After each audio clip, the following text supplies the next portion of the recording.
Three, two, one.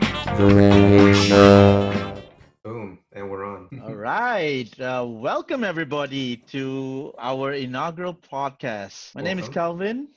My name is Calvin. Mine's with the K. Mine's with the C. We got temperature and like boxers underwear over here. That's how you can tell us apart. And I'm out of Toronto, good old North Country in Canada. It's a beautiful spring day. The cherry blossoms are out. It's rainy, and I'm excited to have this podcast with my good old friend Calvin. Hold on. So it's a beautiful spring day. The cherry blossoms are out and it's rainy. Yeah. Wow. It's like, how do I draw a line connecting all those dots? But you just did right there. I'm out here in Southern California. It's beautiful now. I mean, we're all sheltered in, but the sun's out. The protesters are out at the beach. It's nice. Great. Yeah. So Calvin, so tell me, what is it, week 6 for shelter in place in California? What's happening there? Uh, I think it actually might be, I think it's week 7 or maybe even week 8, to be honest. I'm not even sure. I can't believe we're at the end of April. I feel like on what it's maybe still March. Like March was long as hell. How did April go so fast? So yeah, I think it's week 7 or 8. What about you guys? Yeah, we're in I think week 6 now, right now, and Oh, I feel like everything is blending together. I don't know, where I start, where the night ends. My kids are like all over the house. I'm like the geek squad of the house. I've got to go fix Wi-Fi's and troubleshoot problems. If I knew that COVID was going to make me a tech support guy, I would have gone to school and at least pay attention in class. you mean you're not an IT guy, Kelvin? I was No. running into that challenge yesterday. Actually, I'm doing a keynote in May Oh, for a biotech company in Boston, and so they've sent me over this agreement. I need to sign and send it back. I was trying to print on this freaking printer for like 2 hours. I'm trying to fix this thing, and I was like, wow, this is one of the tragedies of working from home. There's no IT person here. I got in a fight with the printer, and I lost that fight. So I had to email them back. I'm like, I'm just like putting a little JPEG of my signature in place of sending you like a real signed one, and I hope this works because I lost a fight with the printer. I lost 2 hours of time, and I just have to lick my wounds and keep moving on.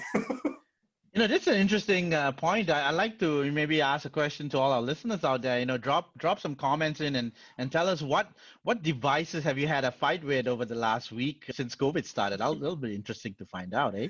And tell us if you're actually like an experienced IT person or not, because I think there will be a sort of a dividing line in the trends.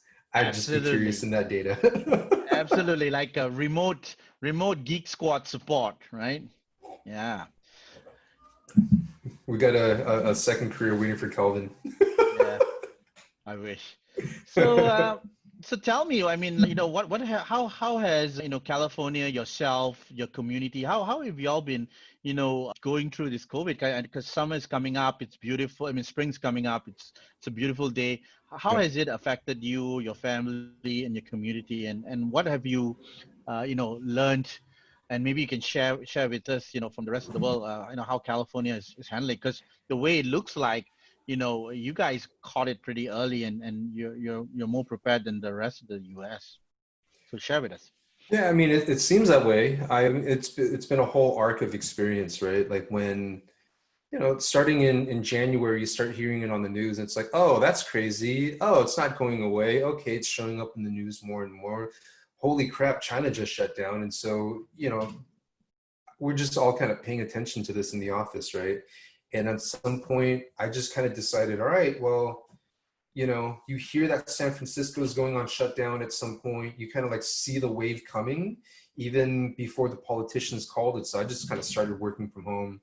At first, it was calling a bunch of relatives, and my none of my older relatives, at least, were born here in America. I'm second generation, and there's a generation right before me, and so at first it was kind of really interesting where it's like I'm reaching out to all these relatives. They haven't heard from me in a long time. So they're just happy to hear from me. And I'm like, hey, do you know what's going on with this virus? Please stay in. You're old. You know, like I'll get groceries for you if you need to, but then really you should go call your kids about it. I was volunteering my cousins. And one thing that was kind of, it's funny now, but it's kind of frustrating, really frustrating, I think at first, was trying to get it through to my relatives, like my parents and my aunts and uncles, that, hey, this is serious. You need to take it seriously because, right, they escaped war in Vietnam. And they're like, look, I mean, this is just a virus. We escaped communists. And I'm like, well, you can see a communist, you can't see a virus. Like, this is just a totally different mathematical model at work right here. You know, so that was kind of interesting. And that's pretty personal to me. I think at this point, I feel like people are kind of itching to open back up, especially because we had bad weather this whole time. It was raining, it was cold. Now it's really nice outside, right? And we feel relatively safe. You hear stories about other places wanting to open up. You hear stories about how hospitals are not jam-packed to the brim, right? Like, it just, we don't have that sort of crash in the hospital sort of a situation. So in a way, it feels like we maybe feel like we're kind of winning. And we're like, okay, well, when can we loosen this up? And so now you have people arguing with each other and demonizing each other on Facebook. Always, right? Here's the latest scuffle on Facebook, which is some people think that the people who want to open back up are being reckless. It's working. Let it kind of work its way out. And you have other people who think that, well, you know, nothing's happening. Why are you treading on me? Give me my damn freedom. I want to go outside. This is my life. I hear you. I hear you. Yeah, I was just watching the news today. So Toronto has this, and I live just outside a beautiful park. It's called High Park.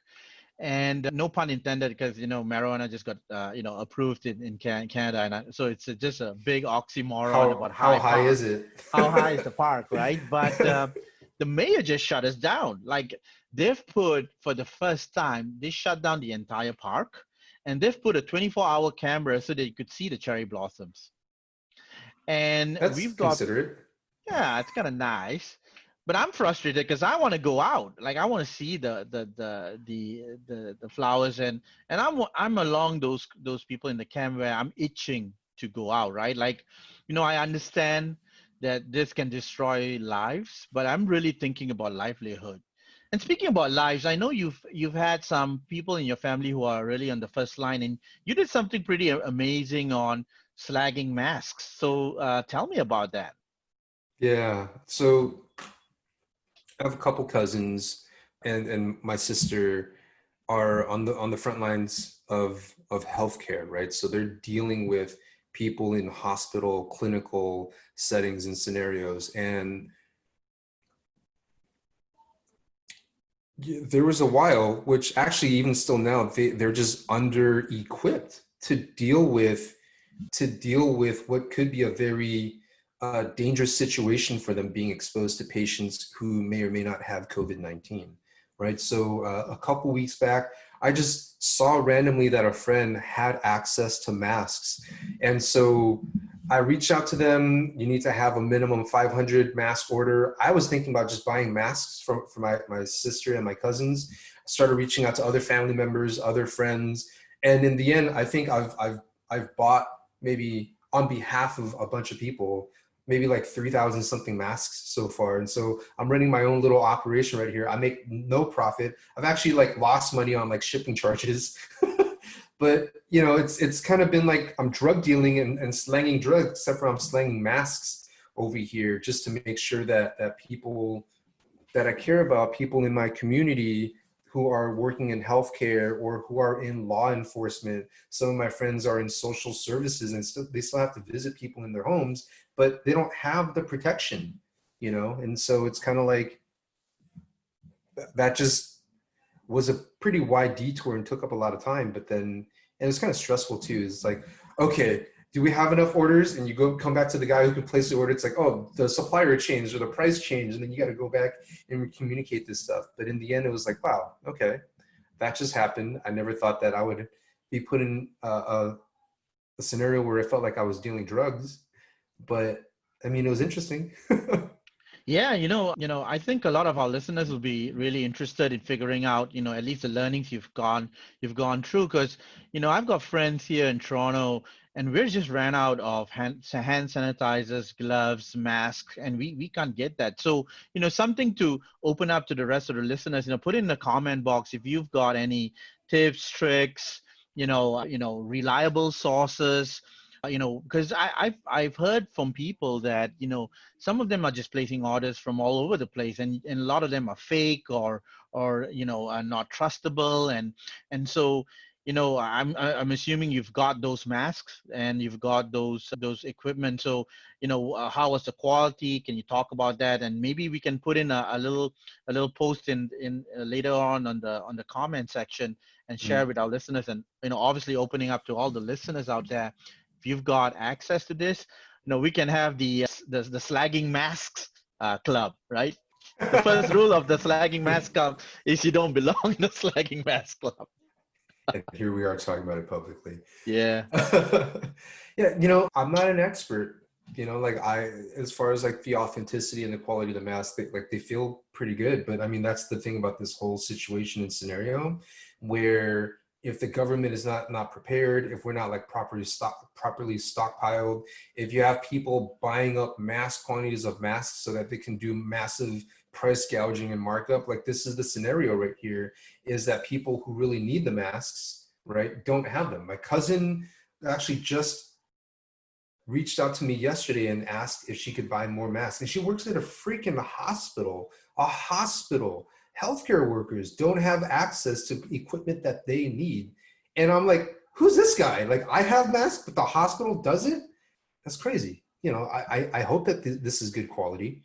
These masks are, they seem like it, right? I did the water test where you run the mask underwater and you hope to see that the water doesn't penetrate through. So I passed that test. But like in the end, can we really vouch for it? I can tell you that I'm trying to be the best person that I can be.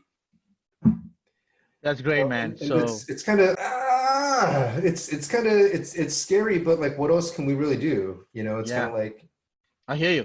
And so, let's do our part, right? Let's put what we know on the comments. Let's put some resources in, and if everyone else who has any ideas, let's start the slagging mask club, right? Like, let's help folks who may need it, because I'm quite sure there are a lot of people who are just like you and don't know where to start. So I for one want to start doing my part, because I'm helping out in some of the shelters, and we're running low on this as well. So moving on, Yeah. You're a coach, right? And I'm a coach, and this whole idea of this podcast is to really to share, how people can kind of just grok this unprecedented time that we're going through. So I like to, I like to kind of hear your point of view as we transition into, what does the world need, or what, how are we supposed to grok all of this? What are you hearing from your clients, your friends, your patients? Like, just tell me about that. So Kelvin, that's a really big question. What do we need? I think a lot of us, the challenge with, I think one of the big challenges for people during this time is that I think historically, right, as human beings, whenever we have faced massive challenges, that's like when we come together as a people and we come into some sort of communion, some sort of a unity, some sort of a circle. We come into being with each other, and we solve these problems together. Well, with this one, we kind of have to isolate ourselves when everything about the way that we're wired in our psychology says this is when we need each other the most. And I think that that's really hard to understand. I mean, some of us have it better than others. Like, I'm very fortunate that I live with my wife and my son, but I have other friends who live by themselves. And like, I can see that they're kind of going crazy. They're like, how many Netflix shows can I really end up watching? How many times can I really play this computer game? How many different apps do I want to download and check out before I'm just sick of this stuff? And so I feel like for those people, they're having a much harder time and much more of an emotional roller coaster right? Like my sister who works in healthcare, she lives by herself. And at first she was like, I'll be fine.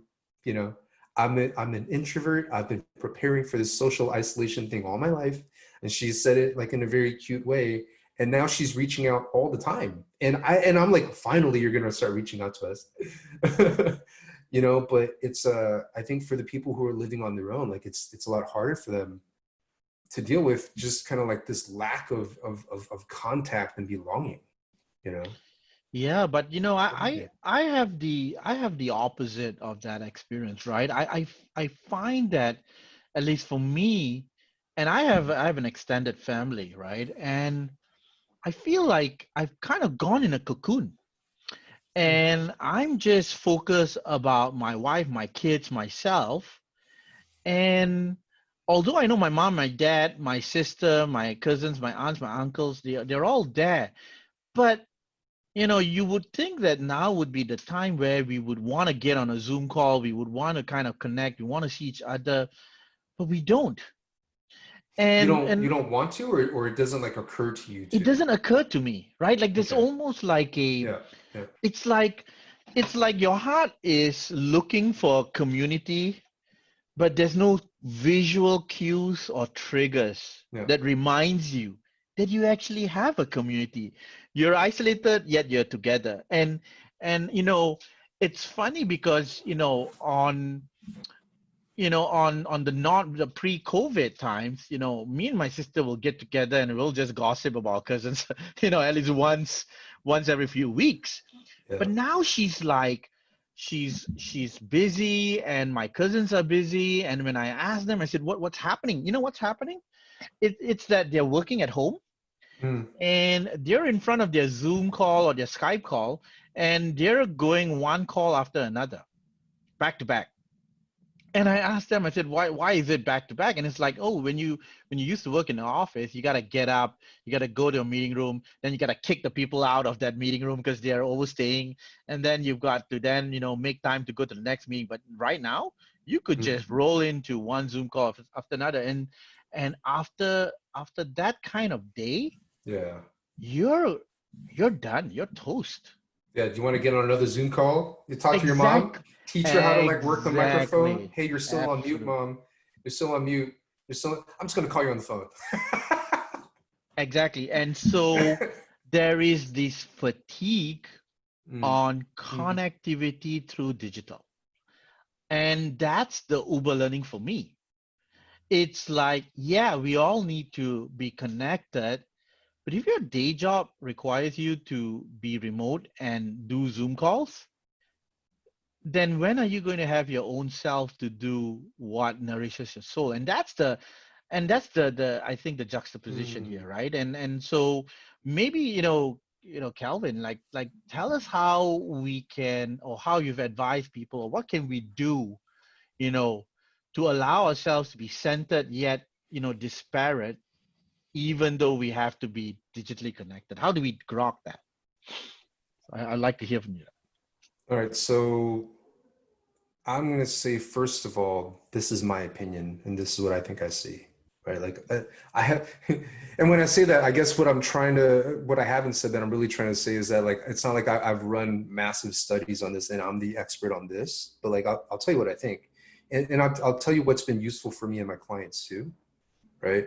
Um, what's really interesting is that, you contrasted this sort of like digital fatigue, this kind of Zoom digital fatigue, with doing things that nourish us, as if doing things that nourish us necessarily means like not connecting, right? And I know that that was just kind of like in that part of the conversation, the distinction to draw, but really, like connecting does nourish us also, right? But then how do we do that, like in spite of, right, like this sort of Zoom fatigue? I think that it sounds like it'd be very helpful to have space in between your Zoom calls to just intentionally breathe and intentionally decompress. Before COVID-19, we had a lot of space to decompress, just kind of built into our day. If you think about your morning commute, if you think about your afternoon commute or your commute home, if you think about going to eat lunch, if you think about going into the meeting, like just a lot of transition time that we just naturally had, just getting from one physical location to another physical location. Since we're physical beings, that's what we had to do. And in that transition, we transitioned, like our minds had the time to transition. Right now, there's no time to transition. Zoom. Like I was on a Zoom call right before I got on the Zoom call with you, and I was 5 minutes late. And so I don't have time to say, hey, Kelvin, I know I'm 5 minutes late. Give me another 5 minutes. So it's just like one after another. But I think it's like minding your transitions. I think Tony Robbins called that net time, no extra time, right? That's We what need the extra time. no extra time, right? But right now we need that net time, NET, I right? think so. Oh God. You know, because thoughts are digital, but the human body is analog. Thoughts are digital. They're kind of like bing, bing, bing, bing, bing, and they'll just kind of like change. But like the human brain is analog. Dude, we gotta So, put that in some banner somewhere, man. yeah, I've said it on Facebook before, and I've gotten some likes off of it, but it wasn't a lot because it's also kind of cryptic. But now we have a good context for why I'm saying that, right? But it's true. Like you don't really have that space for transition, so your brain's working on overdrive, just trying to keep it all together. I think number one. You know, I think number two. So to me, the big idea is before the environment was out there in the world, and because it was out there in the world, you kind of have these natural features that you don't have right now. One thing was like the transition time, right? The morning commutes and whatever. So you have to build that into your day. Like how do I have time where my brain's just off?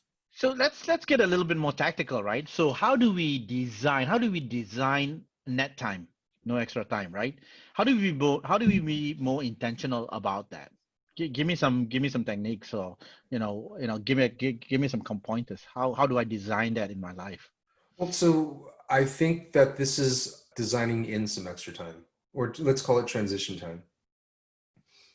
Let's call it transition time. So it's like, so if we're gonna design for transition times, you want to think about what are my transition points. It would usually be between one meeting to another meeting, between one task to another task. Right. Right. Then we would have some of that transition time. And then the question is, what do you do inside that transition time? Absolutely. Before, it was walking to a physical location while you're talking to a colleague, driving somewhere where you're listening to something. So I think this is a question for all of our listeners right here. Like, think about like, where are the transition points in your day? And then also, what can you do intentionally inside so that you feel like you're not having to just throw your brain into the next thing before you kind of closed out the other browser tab in your brain, right? And so what I do is before each meeting, I just pause and I pull out a Post-it or a piece of paper and I just write down what is the outcome of this meeting right here. Sometimes if I have the space, I would love if I could just at the end of a meeting take 2 minutes to just, what are my highlights from this meeting? What are my next steps? And then put that aside. And then for the next meeting, what are my outcomes? And then I can go do that. I mean, these are things that I coach, right? Like executives, that high functioning executives should be doing anyway, rather than that would be really good form. But now we're kind of forced to do that good form intentionally, right? In the beginning of your workday, you need to have some sort of a morning routine where, right, like before was the morning commute, do you go outside for a walk now? Do you do a moving meditation? Do you kind of clear out the dishes from the dishwasher and the dish rack and stuff? You kind of get that set up so that when your wife wakes up and she takes over watching your son, she's good to go. Like, what is your morning routine? And what is your transition out of work routine?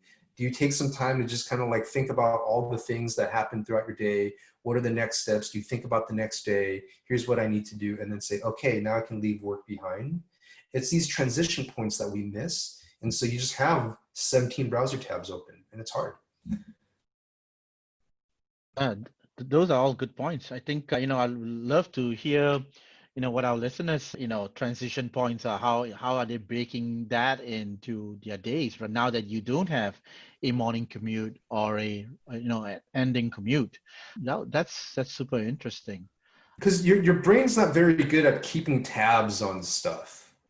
Like it kind of is, but if you're kind of like forcing it, if you're not intentionally closing out browser tabs, you got like 17 browser tabs. And your subconscious mind is like highly contextual, right? Yeah. Like when I go to the South, it's a countdown. I think within 10 minutes or 20 minutes, I start speaking with a drawl or a twang, depending on Yeah. what I'm hearing from people. And your brain's just kind of like really influenced by the environment. So before, we didn't need to close out these browser tabs as much, because if I'm in the office, my brain is in this mode. When I'm with friends in the restaurant, my brain is that mode. It's kind of natural based on your surroundings. But your surroundings right now is home all the freaking time. And you're opening browser tabs at home right now that you never needed to open before. So your brain's in a big space of just what the F, and you need to like consciously manage these tabs. Right.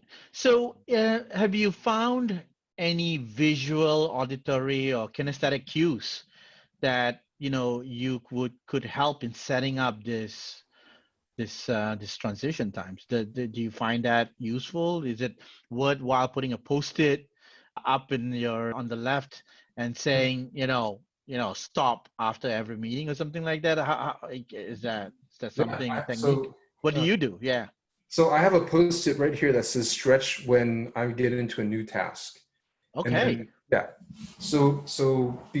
And I don't do it all the time, but then as much as I can, I do. So at least 2 or 3 times a day, I'm like, okay, I'm getting into a new task right here. Just stretch, right? Oxygenate, just come back into my body, and just like for a moment, see if I can think about nothing for a minute or 2 minutes. And then with that slate clean, okay, there's this task in front of me. I have the next hour. What's a great outcome that I want to go for Mhm. in the next hour? And just kind of like start with the end in mind, and then kind of, and then go into it, right? Great. Yeah. So as we wrap up, this section of the podcast, what's an intention that you would like to put out to this world, and you would hope our listeners to come back and just engage with us for our next episode? Hmm. Do you have one? Because if you do, I want to ask you to go first. Like mine's still formulating. I I have like do. I 17. do. Okay, I do. good. Yeah. So, I think for me, what I take out of this, and I've been struggling with this net time, right? And this transition time, is I'm going to at least now, looking at your sticky notes on stretch before you get into net call, I'm going to start setting up my workplace so that I remember that, because I'm just rolling in from one thing to another and I don't have my commute. And I'm more of a in-person kind of individual, and this self-isolation, I'm not doing well on it. So I have no clue how to design my life, but at least now I've got a couple of tips, just on our conversation here today. And for the rest of our listeners out there, let us know. Like, we're experimenting with this podcast. We're picking topics that we want to talk about, and we want to hear from you on what would you like us to, talk about, especially on how to, deal with this unprecedented time. And then, this event will end at some point, and how do we then rebuild from that, right? How do we, capture our livelihood? How do we rebuild our lives in the new normal? Yeah, yeah. So here's an idea that I have that I want to start encouraging. And it's inspired by just what's going on in the discourse right now around coronavirus. Is that, a lot of cities, a lot of states around North America are starting to look at opening back up. I mean, in Georgia, they're already saying, okay, we're going to open these things back up, right? In other parts of the country, they're still kind of arguing about it. But the truth is, at some point, we're opening back up. We know that that's the direction we're going in. Right here, what's going on, this is the holding pattern, and it's kind of a question of how long this is going to last for. But at some point, we're opening back up. There's no fighting that. So when we start to open back up, there's a couple things to consider. Is number one, how do I still keep my own public health game strong? How do I still play a strong defense right there? Because what I do still impacts other people and still impacts my family. So all of us kind of have that responsibility to decide, how do I, okay, it's opening back up, but how do I still play a good defense? Right? And then right on the other side of that, since you're playing a good defense, what I want to ask you then is kind of, okay, so safety, but then like, how do you like enter the world courageously also? So that you're not playing defense, you're kind of scared and you're like on fear and your hypervigilance the whole time on your back foot, right? We can really get back out there into the world and your job, your business, right? Like all these things need you to play courageously and not just on defense. Well, how do you do that? With what spirit do you do that from? When I ask myself that question, I just know that when I get back out there into the world, there's going to be a lot of tension, a lot of timidity, a lot of people kind of wondering or not sure or uncertainty. And I want to encourage all of our listeners here.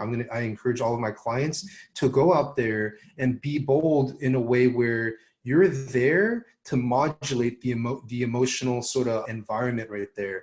Create safety for other people. If you see people in a space of fear or anxiety, help them out, right? But we can really create a mood right here where on one hand, we're playing good defense, but we're playing good offense also, because we're human beings and we're going to overcome these challenges and we're going to become stronger because of it. But we need to be able to approach with that sort of intention, safety and courage. That's great. And I think with that, it's going to be a wrap. And, to all our listeners out there, it's a labor of love that, Kelvin and Kelvin's putting together. So like us, share us, comment.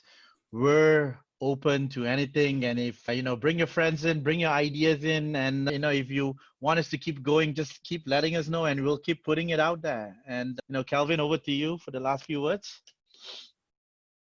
Yeah, I would love to hear from you guys, comments, or even suggestions that you have along the way. I already know, by the way, that I already know that when I go back to listen to what we just recorded right now, I'm going to think, I should have said this, I shouldn't have said that, I forgot to bring up this point. So all that is there, but I guess I'm just leaving those openings so that you guys can tell me anyway from the audience, and I'm not even going to get mad at that at all. I don't want to be creating in isolation. That's why I jumped onto this podcast with Kelvin anyway. But I think ultimately I want to create in order to engage into a deeper conversation with all of you.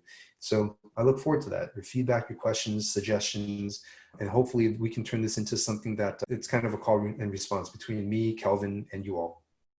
So All thank right. you for listening. Take care. Take care, Bye-bye. everybody. Bye-bye.